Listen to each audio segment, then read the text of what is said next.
10th exam के English के board exam में 90 प्लस मार्क्स आए थे और इस वीडियो में हम डिस्कस करेंगे कि मेरी स्ट्रेटजीज क्या क्या थी, मैंने अपना टाइम कैसे मैनेज किया for all the sections of English paper, for comprehension, reading, writing and grammar and literature.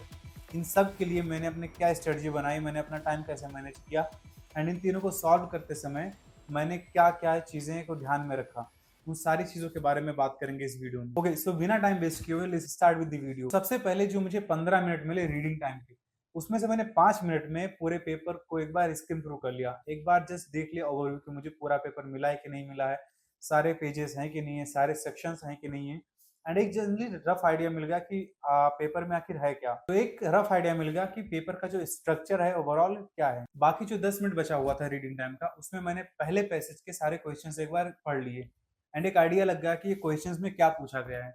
उसके बाद में मैंने पैसेज पढ़ना स्टार्ट कर दिया एंड जब तक रीडिंग टाइम खत्म हुआ था उस 10 मिनट में मैंने वो पैसेज पढ़ लिया एंड जो क्वेश्चंस मैंने पढ़े थे उसके बहुत सारे आंसर्स मिल गए। तो by the time reading time खत्म हुआ तब तक मेरा एक पैसेज ऑलरेडी हो चुका था। उसके बाद सेम थिंग मैंने दूसरे पैसेज के साथ में किया, पहले उसके क्वेश्चंस पढ़ लिए एंड उसके बाद में पैसेज पढ़ा। तो ओवरऑल रीडिंग टाइम के बाद जब से राइटिंग टाइम स्टार्ट हुआ उसके 30 मिनट में ही मैंने दोनों पैसेज खत्म कर दिए। और यहाँ पर मैं बोलूँगा कि जो स्ट्रेटजी होती है पहले क्वेश्चंस पढ़ना फिर पैसेज को पढ़ना, ये बहुत ज़्यादा इफेक्टिव होती है, क्योंकि जब आप क्वेश्चंस पढ़ लेते हो पहले तो आपको एक आइडिया लग जाता है कि क्वेश्चन में पूछा क्या जा रहा है, क्वेश्चन क्या पूछ रहा है, कुछ वर्ड्स से आपको हिंट मिल जाएगा।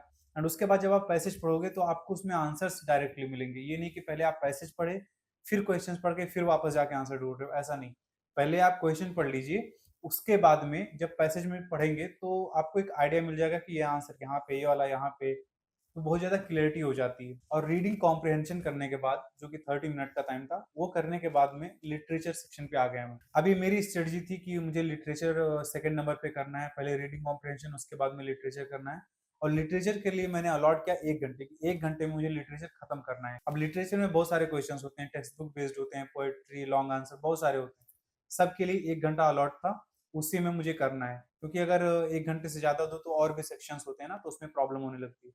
तो जो भी चीजें आ रही हैं सबको करते चले गए, जो चीज नहीं आ रही उसके लिए स्पेस छोड़ दिया बीच में। अब लिटरेचर सेक्शन मैंने कर लिया था 1 घंटे में। अब उसके बाद में आ गया writing skills and grammar section. तो ग्रामर सेक्शन के लिए मेरी एक स्ट्रेटजी होती है कि या फिर ग्रामर आपको आता है या फिर नहीं आता है। बहुत ज्यादा आप टाइम स्पेंड करोगे इसमें तो हो सकता है आप खुद ही कंफ्यूज हो जाओ। तो ग्रामर में मैंने एक तरफ से क्वेश्चन स्टार्ट करना शुरू कर दिए, बिना किसी ओवर थिंकिंग के। लगभग 20 से 25 मिनट में मैंने ग्रामर सेक्शन खत्म कर लिया अपना। एंड इवन ग्रामर में जो चीजें मुझे नहीं आ रही थी उसको छोड़ता चला गया, उस पर ज्यादा ओवर थिंक नहीं करना है, क्योंकि अगर आप उस पर ज्यादा ओवर थिंकिंग करोगे तो कंफ्यूज हो जाओगे, प्रेशर में आओगे एंड आगे की जो सेक्शंस बची हुई हैं उनमें भी प्रॉब्लम आने लगती है।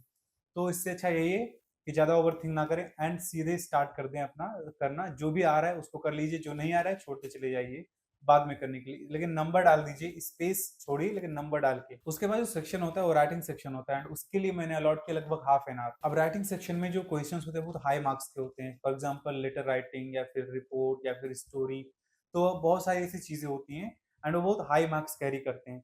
तो इसमें बहुत ज़्यादा केयरफुल रहने की ज़रूरत है वाइल राइटिंग। और जब आप आंसर्स लिख रहे हो तो उसमें स्पेलिंग, ग्रामर, वर्ड्स, इन सब पे बहुत ज़्यादा ध्यान देना है। तो इस हिसाब से सारे क्वेश्चंस आपके कंप्लीट हो गए सारे सेक्शंस के। और अब जो बचा हुआ टाइम है तो आपके जितने भी क्वेश्चंस बचे थे, कुछ पैसेज में मान लीजिए बचे हुए हैं, कुछ ग्रामर, लिटरेचर, जहाँ भी कुछ क्वेश्चन बचा हुआ है, अब उस पर जाइए वापस से एंड उसको करना स्टार्ट कर दीजिए।